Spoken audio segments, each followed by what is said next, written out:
अत्यन्तसङ्गविलयाय अत्यन्तसङ्गविलयाय भवत्प्रणुन्नो नूनं सरूप्य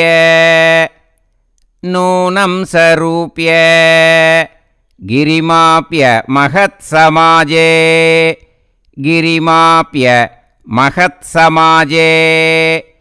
निःशङ्कमङ्ककृत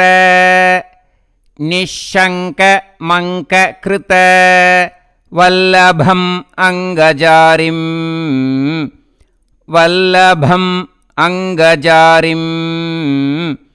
तं शङ्करं परिहसन्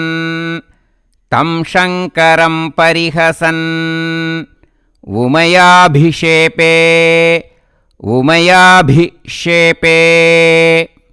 Now again let us repeat. अत्यन्तसङ्गविलयाय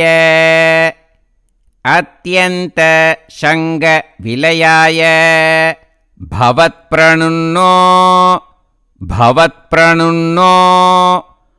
नूनं सरूप्य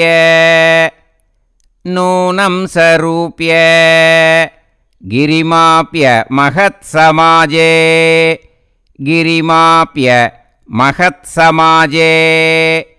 निःशङ्कमङ्ककृत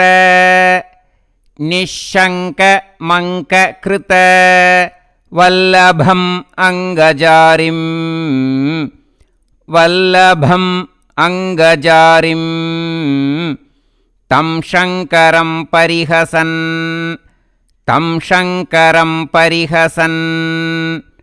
उमयाभिषेपे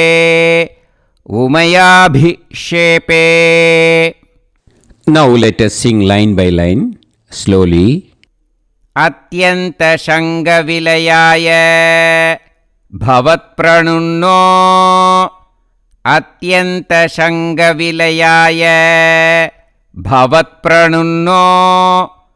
नूनं सरूप्य गिरिमाप्य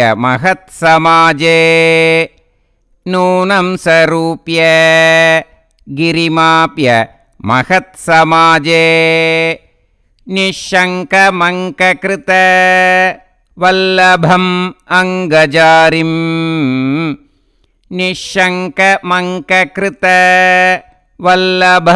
अङ्गजारिम् तं शङ्करं परिहसन् उमयाभिषेपे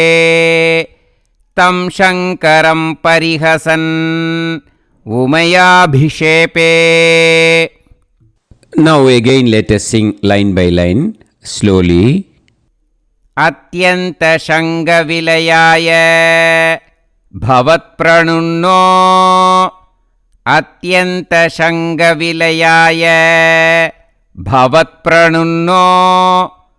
नूनं सरूप्य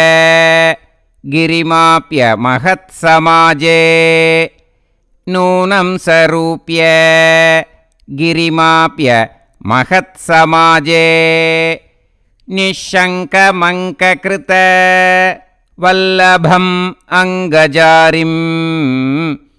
निःशङ्कमङ्ककृत वल्लभम् अङ्गजारिम्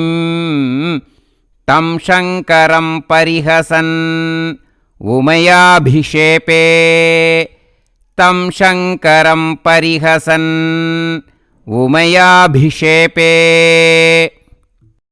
Now let us sing the full sloka slowly.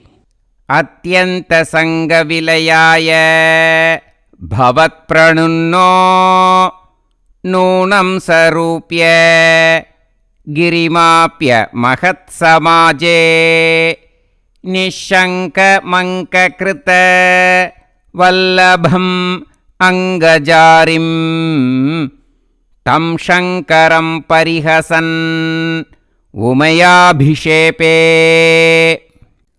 Now again let us repeat the full sloka. अत्यन्तसङ्गविलयाय भवत्प्रणुन्नो नूनं सरूप्य गिरिमाप्य महत्समाजे निःशङ्कमङ्ककृत वल्लभम् अङ्गजारिम् तं शङ्करं परिहसन् उमयाभिषेपे. Now let us practice how we should sing in the Parayanams. This version will be little bit faster, okay? अत्यन्तसङ्गविलयाय भवत्प्रणुन्नो नूनं सरूप्य गिरिमाप्य महत्समाजे निःशङ्कमङ्ककृतवल्लभम् अङ्गजारिं तं शङ्करं परिहसन् उमयाभिषेपे. सर्वत्र गोविन्दनामसङ्कीर्तनं गोविन्द गोविन्द. गुरुवायूरप्पा चरणम्.